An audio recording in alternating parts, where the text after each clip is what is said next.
a second question related to what I've considered motorcycle-specific issues.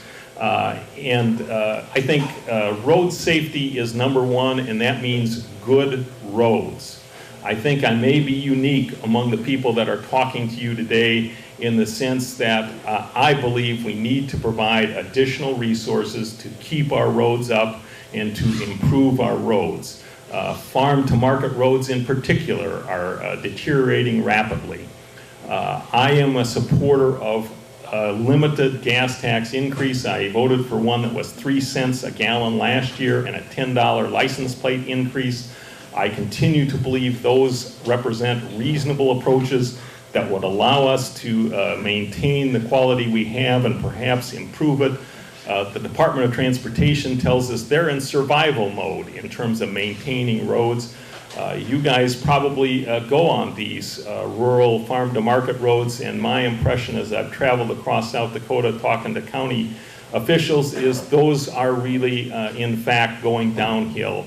And I just think it's ignoring the problem, the most important thing, quality of our roads, to sit there and say no new taxes on gas taxes. 3 cents a gallon, that's the weekly fluctuation up and down. I just don't believe that the people won't support a very limited gas tax to keep our roads in good shape.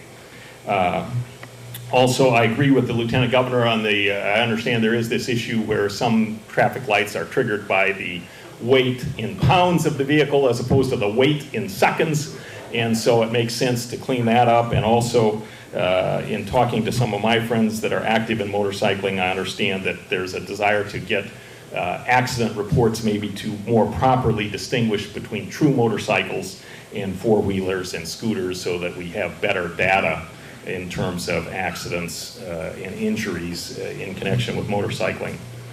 Solving the budget issue, we're going to do that heavy lifting that I talked about earlier. This is really going to be tough work, and the people in the legislature are going to be down there working day and night trying to figure out how we can eliminate this $36 million deficit from the Rounds-Dugard budget.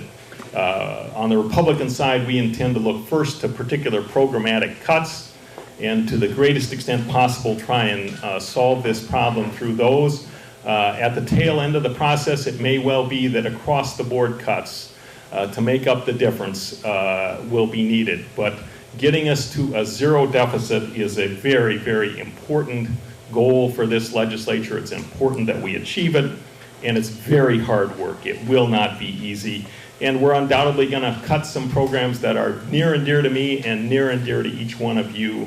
Everybody has their own list of what's near and dear and what's low-hanging fruit that you could eliminate, but it's going to include some pain, but I think we can get that job done.